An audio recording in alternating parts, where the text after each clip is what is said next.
I'm Matt Dinger, and I'm here with Oklahoma City Fire Chief Keith Bryant, who was kind enough to drop into the studio today to talk about the Firehouse life and the work that you guys do. Again, thank you for allowing me to come inside your firehouses and see how things work. I'm currently starting a series of stories and packages, really, that'll kind of highlight how you guys live and work. So first and foremost, can you kind of just tell me a little bit about how Firehouse shifts work? Well, we work a three-shift or a three-platoon system here in Oklahoma City. So we have A, B, and C shifts, or red, blue, and green, as we refer to them. And they work a 24-hour period at a time.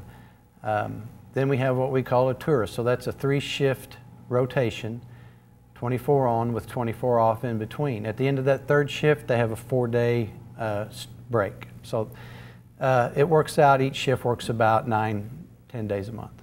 And how did that originally come about, and how long has it been in place? Because to me, you know, when you're used to an 8-hour day or a 10-hour day in some cases, when you have people running around the clock, why does that benefit you more than a regular 8-hour shift? Well, the current shift started in 1968 when we added a third platoon. Prior to that, it was 2 platoon, A and B, and they worked 24 hours on and 48 hours off.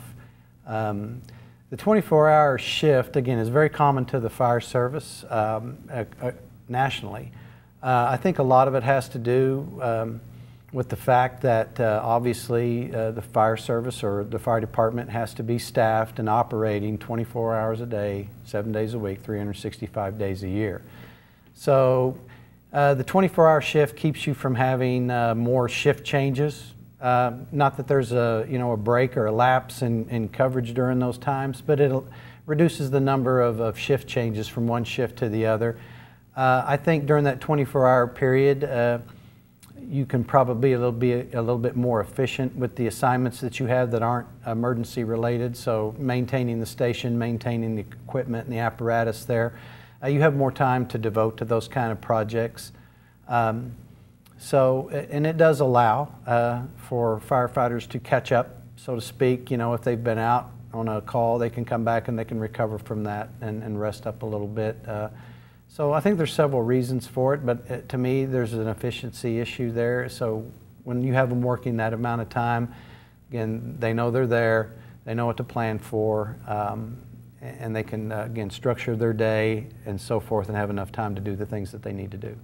Well, that makes sense. You know, this was my first time being in a firehouse, and again, I did the full 24-hour shift, and I was actually surprised at how little downtime there was. Because you walk in and this thing's built like a house. You know, you're immediately walking into a living room with recliners for enough people on the crew and a large kitchen and all that. But these folks are constantly running around and doing things. Can you kind of explain how a 24-hour shift is usually broken down? How many hours do you want them, you expect them to be making calls versus other things that they can do on that shift? Well, our shift changes at 7 a.m. every morning. So that's when the crew coming on will come to work. They will actually meet with the crew coming off duty, and they'll exchange information about what's going on, what they did the previous day, to make sure that they're up and aware on things that they need to be aware of. I don't think a lot of people realize this, but you mentioned it just a few seconds ago, that it's very similar to a house. And it has a kitchen, it has a bedroom, living quarters, things of that nature. And so there's a lot of maintenance on it, just like there is your house. So a lot of their time during the day is devoted to the maintenance of that facility. So cleaning, I think some people don't realize that the firefighters are responsible for keeping their facility clean and maintained.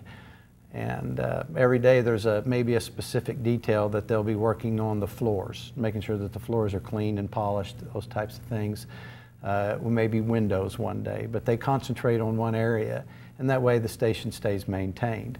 There's also the apparatus in that station. A very, very critical part of what they do is maintaining the fire apparatus in their station. So there's a very thorough check of that apparatus every morning, to make sure that it's ready to go. All the equipment and supplies that are necessary to respond to whatever type of incident they get called on is there, ready to go. And again, there's a lot of time involved in maintaining the apparatus at the station. And then they have other details that they might go out. They might go out and do a building inspection. They might go do a walkthrough of a new construction site in their district.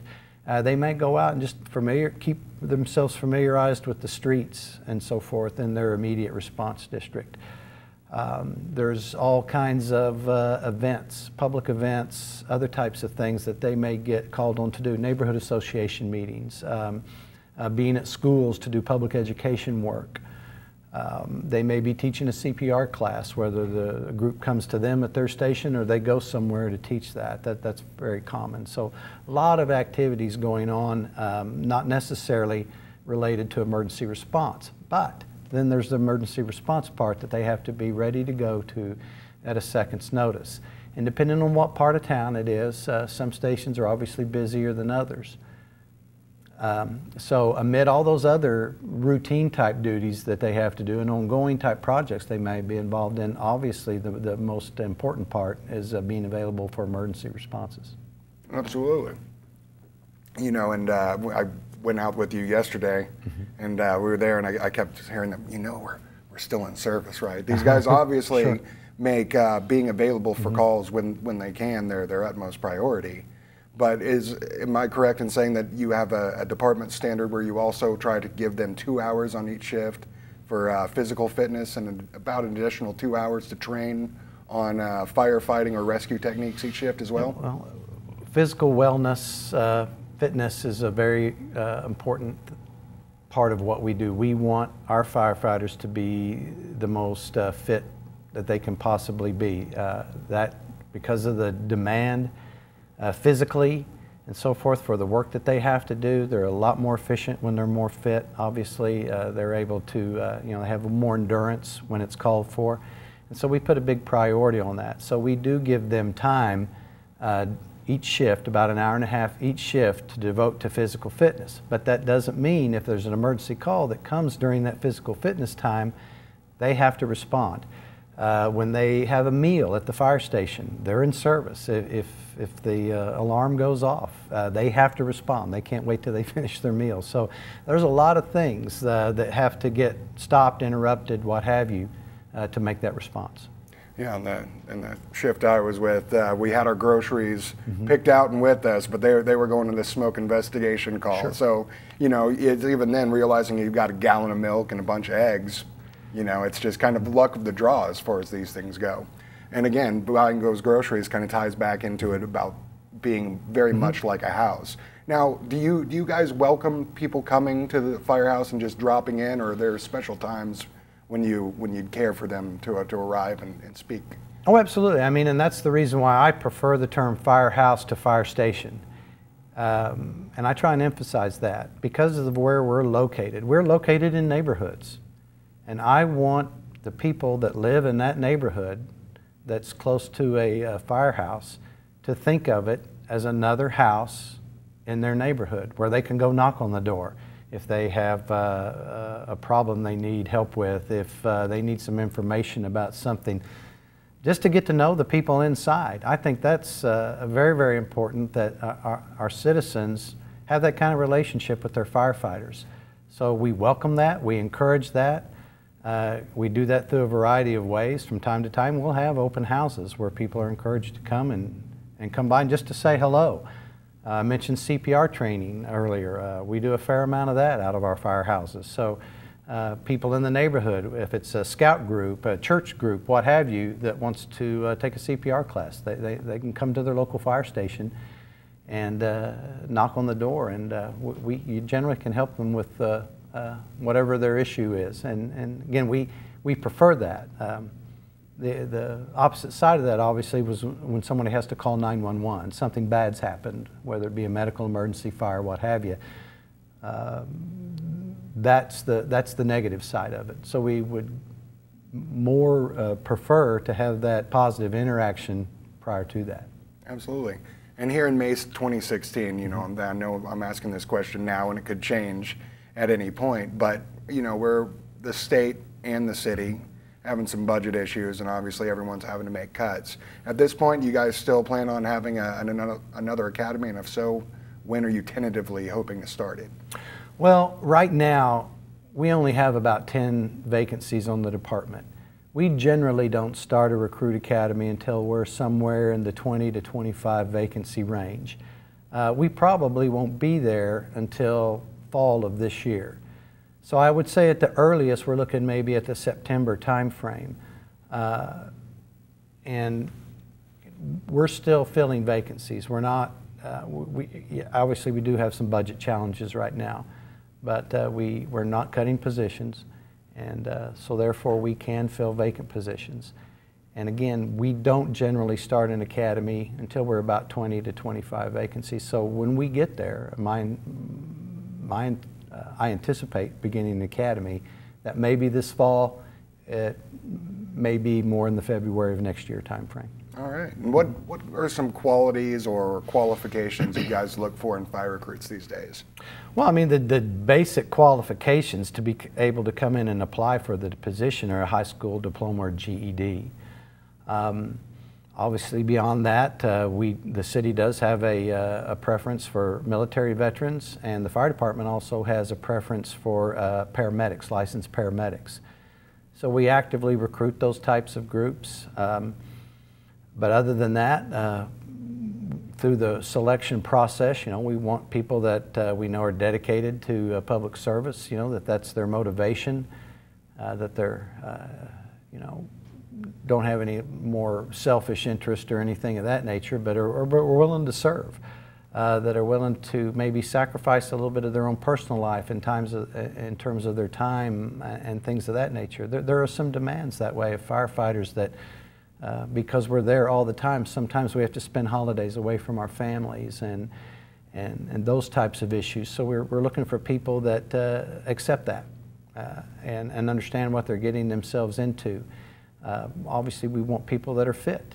The physical fitness test to get on the department is fairly rigorous and demanding. So we need to know that people can do this type of work because it is very physically demanding work. Obviously, we want people with clean records. Mistakes and minor things we can look at and evaluate at the time. But again, they need to be people that are don't have problems in that way.